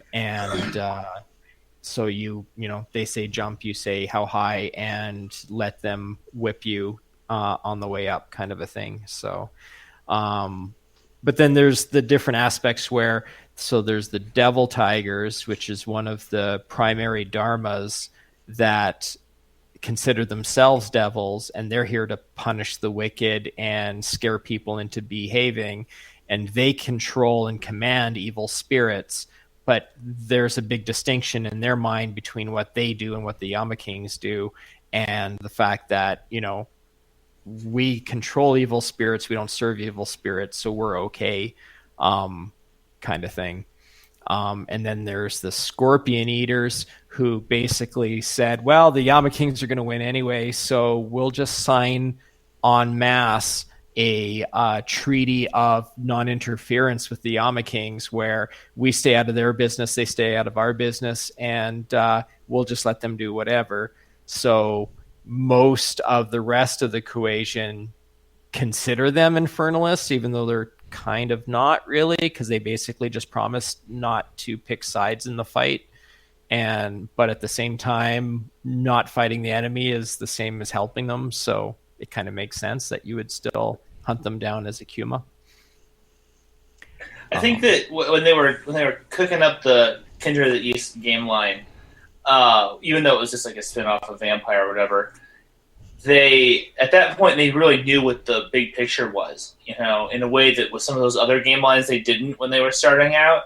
And so Infernalism is baked into the mythology of that game in a way that is much more seamless than any of the other ones. I mean, it's like really, on some level, all the antagonisms of the equation have against various other, you know, supernatural creatures or alliances or whatever. They just feel much more like honest and not kind of like something that got come up with later when they were like, oh, well, we really need a bad guy to put over here, you know? And then, sort of interestingly, right, they ended up having a ton of material on Infernalism, too, with the Thousand Hells book, and then there was one other one that was just like Heresies of the Way has a section on it Yeah, too, because that's where the Scorpion Eaters are detailed more. Right. I was trying to remember where those were from. Oh shit! It's another one of the books I like of them about Killing Streets. Killing Streets has a section on broken mirrors and Akuma as well, because broken mirrors are basically parts on Earth that are so filled with despair and corruption that they kind of start leaking parts of hell into them. And so, yeah, there's stuff in that book about. Well, they cover that in Wraith too. There are places where the shroud is thinner than others because of all the horrible shit that happened. Right. Same with Werewolf, place. where the umbra kind of leaks through into the, like, where the worm creates those corruption pits, and Banes can kind of come and materialize in the material plane. Yeah. I think it was just your last episode. You had a gentleman on from Jackalope who said that Kindred of the East really is best as its own game. And I think that if you look at it that way, if you just sit down and you look at that collection of books, Blood and Silk and the Core Book and Killing Streets and Jesus, what was the one where you fight against the elders? I mean, it was such a comprehensive line. It was such a comprehensive line. They did such a great job with it. I think it was on some level one of their most masterful lines they ever did. And it's kind of too bad that it hasn't aged well. You know, that the art is kind of a little bit maybe like and that some of the ideas in it are maybe a little bit kind of like 90s kind of eyebrow raising. But that having been said, it's a game that goes from beginning to middle to end. It's almost as tight in a certain way as like Orpheus was. You know, it's very focused. Was that the Shadow Court show or the Worm show? Do you remember? What, Orpheus? No, you were saying no, it's the previous show. We had Matthew from Jackalope. Oh, right. No, yeah. That was the The status Sabat show. Yeah. Yeah, I think that's the episode it was on. So yeah, I don't shoot, man. There was an English guy. He was saying that, and I was like, "That's actually pretty." that'd dead be on the Jason. money. Yeah. Nice guy. Love having him on. He stays up late just to be on, you know, because that's how much he loves this line. Or he's up early. One of the two. That's true. He usually goes and sleeps for like 2 hours before he has to go to work after the show. So, Oh man, That's dedication. I'm telling you, man, we love our game, man. We really, really do. So we're coming up on 15 minutes. If anybody's got any sidetrack shit they want to bring up, that now would be the time. Well, before we go, I just want to rap a little bit about Demon the Descent. I feel like we can't really discuss Infernalism without just at least throwing that in there. It is a game that has the word demon in it, and it does have angels in it, and it does have pacts and stuff in it, but it ends up being a game that's kind of about computer spies and stuff. Now, while it is far from being the game that I desperately crave in terms of like the clash of sort of like angelic versus demonic powers, it is an incredibly sublime game. I absolutely love it as a game, and as a standalone artifact that has just a really creepy idea with a lot of super weird villains that you're not going to see in anything else, and a very, very specific play style that you're not going to see just kind of replicated in any other game. I think it's brilliant, and I highly recommend it to anybody who wants to kind of dabble in those themes, you know? Awesome. See, I don't know as much about the New World as I do the Classic, because, I mean, I usually stick with what I got, and then I picked up Requiem and said, what the hell did they do to my game? Have you played Requiem? Nope. Oh, man, you should give it a shot. It's a great game. Finding that out. Oddly enough, I'm finding out that it actually it gives you a much broader repertoire of stuff that you're capable of doing, and I'm not talking about power gaming. I'm just you can do more stuff, essentially. Yeah. If nothing else, it's got some of the best vampire books just for toolkit type stuff for any yeah. vampire game. Damnation City is amazing. The clan books are really, really good looks at just vampires as archetypes, and are a lot of fun to read, and there's not really a lot of crunch in them. They're pretty much all fluff. And it's just got a lot of really great books that you can kind of farm for ideas and use throughout your games. Damnation City, I just kind of use whenever I'm doing any sort of city building for any game. That sounds like something you would want on your shelf. Yeah, it's a pretty solid little tome. But yeah, I guess the thing with the New World of Darkness stuff, and in particular with Demon, to Brendan's point, is there's a certain amount of baggage when you attach a name to a thing, right? Mm-hmm. So when you attach, Vampire the Requiem, when you put that vampire on there, the Vampire the Masquerade players have a certain expectation. When you put Demon on your book, there's a certain expectation about what a demon is, and everybody thinks leathery bat wings and big horns and, flaming red skin and all of that. And so, yeah, it's very interesting to see how they've kind of played around with those subjects and kind of twisted the idea a little bit. Well, my concept, I guess, of a demon is different then, because you would find yourself less likely to make a pact with a being that looks that horrific to you. Now, if it was just some dude standing on the side of the road, what's the devil at the crossroads? You go, right? Yeah, that I can see. And I think there's their true aspect and then the aspect they present, right? Yes, but like that's what it gets to. Is a spirit's never going to show you what it actually looks like, right? It's going to present itself in a way that's most palatable to you. Or how it wants to come across when it shows itself to you, because it has that capability. Oh, okay.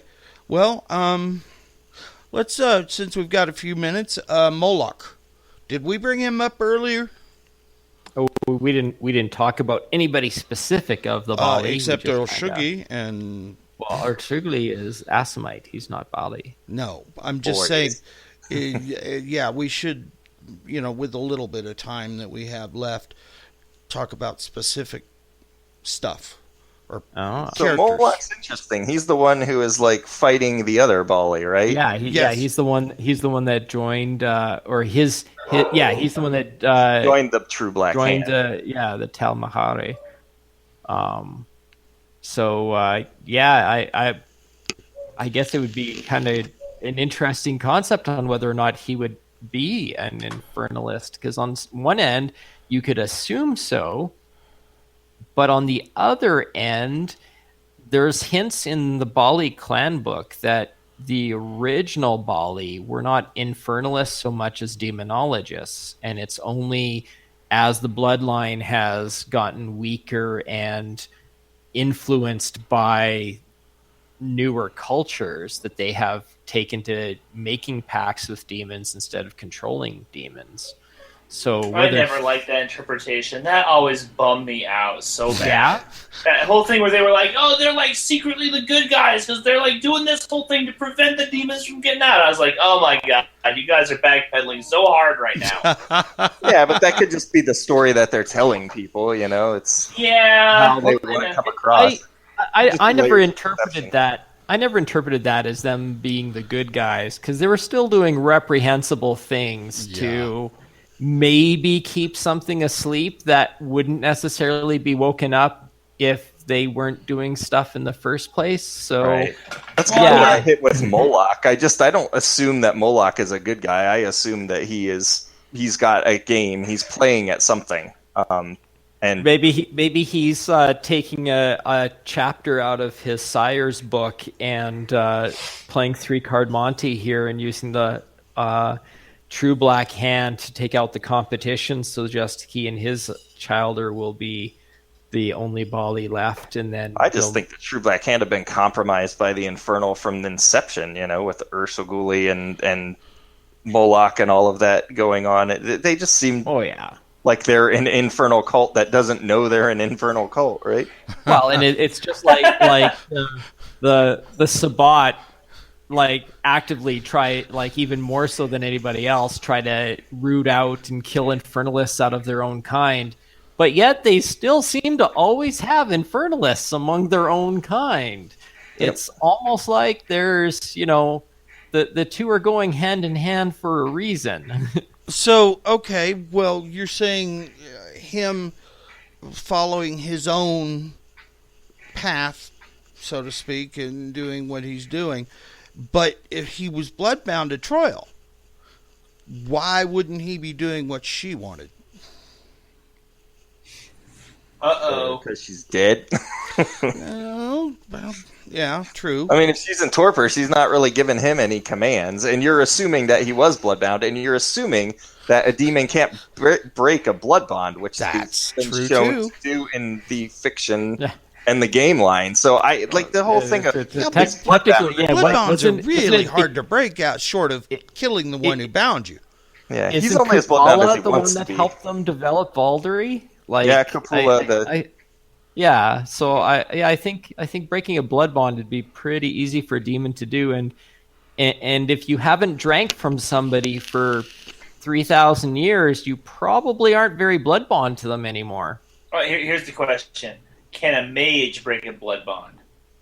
Yeah, isn't there like rotes on that? Really? If a mage can do it, then a demon can do it. Oh, yeah. Yeah.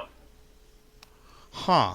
Oh, I mean, yeah, you got the Tremere themselves that are pretty much evidence of that. Yeah. Damn Premier. Yeah. Well, I mean, that's another question. Are the Tremere all Infernalists and they don't No, know? yeah, that's where this conversation started. By the way. Yeah. That's where they got the secret of thaumaturgy, right? Yeah. Because my thinking is yes, they are, but Yeah, well, I don't know that they're all, but I they- think the leadership all is. Well, as Jake pointed out, they're not. They're what? How did you put it, Jake? Is they're not Infernalists, but they have no problem using demons. Yeah. Yeah. But yeah, when we talked about, well, what does it take for people to make a pact? Tremere pretty much fits almost every single category, personality-wise, on what it takes to make a pact. So you can't tell me the guy who thought magic was ending and was desperate to find a way to maintain his great world-shattering power wasn't above making a demonic pact. Oh no, I have no problem agreeing with you on that. I mean, but not all of them. Not all Tremere are Infernalists. Oh no, I don't think the rank and file are, but it's the same thing with the True Black Hand. If you're ultimately serving the whims of a demonic entity or agency, does it matter if you're really an Infernalist or not? Exactly. Yeah. Like if your boss is telling you, like, I need you to buy up this key property all over the globe, I need you to help me build a geomantic web. And you're like, okay, boss. I mean, it's like you might not personally have investments with the demon, but you are serving the cause of demonhood. Right? Yep. Okay, Into the Darkness or Into the Wilderness is just giving us our our funny line for the night. Is, would you high five a demon? No, he said, should you? Should you? high-five a I'm demon? sorry. Should I don't you have my high-five glasses a on. demon? No, because then you're breaking the salt circle, and nothing good ever happens when you do that. Yeah, I feel like in a demonic pact, a high five could be taken as implicit agreement. So I True could see, that. I could see a high five being the way that you finish it off. Yeah. For sure. Yeah, Or I you mean, could go the supernatural route and say you have to like kiss the demon to seal the deal. best case scenario, he burns your hand off. Worst case scenario, yeah, you're Well, you're his if buddy you're forever. kindred, you could regrow the hand. Not a problem. Would you high five a Tremere? I wouldn't, and I No. am Tremere. We know better. Depends. I Do I think have you get the, kicked out of the Tremere for high fiving. if I have vicissitude, I would totally high five a Tremere. Oh yeah, there you go. I would turn him inside out. Probably. I'm still trying to figure out how to do dermal plating without vicissitude. That's Now that we're Demonic packs. yeah, demonic packs or I guess. time for some vicissitude. Just drink up some Timoshay blood and get on board. All right. There Oh, you come go. on. That's You the guys- best answer I've heard so far. You guys probably have a little bit of vicissitude in your blood somewhere already. If you try hard Yeah. enough, I'm sure you could learn it.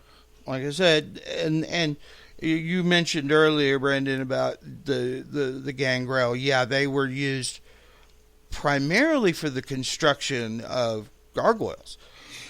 Most of the blood that they used for, the ritual that for turning mages into vampires was from the Simiche. At least that's what I remember from my history, my clan history.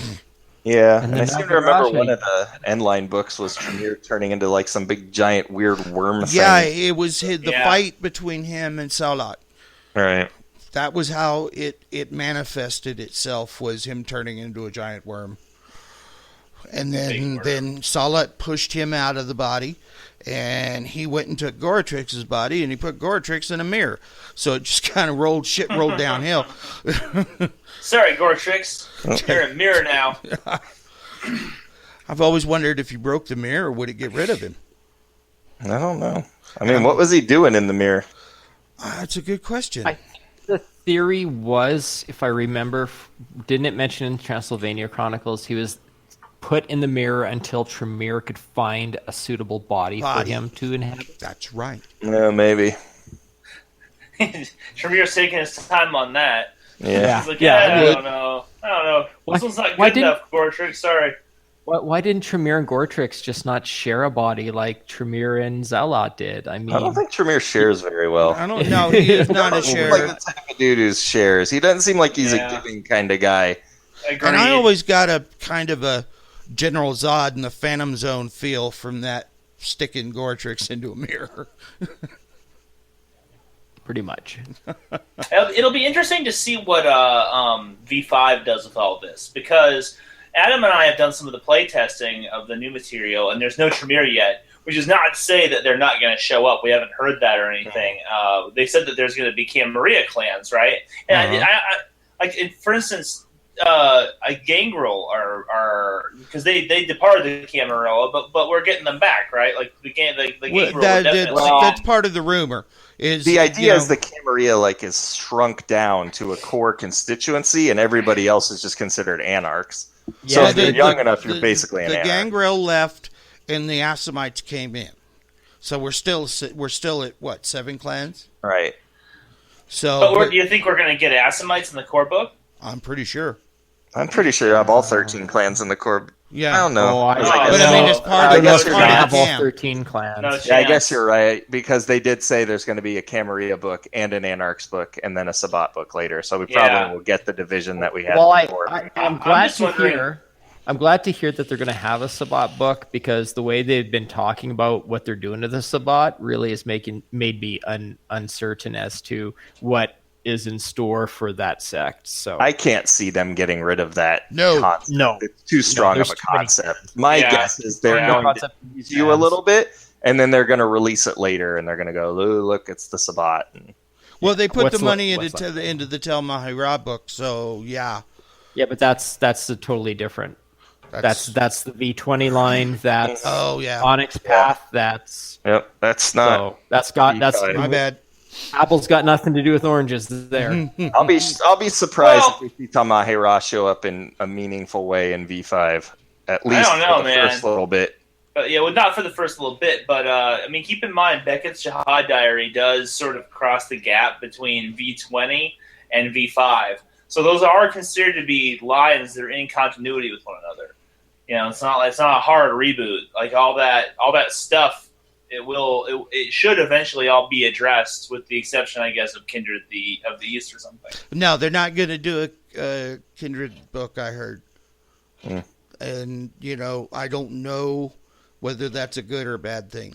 Just saying.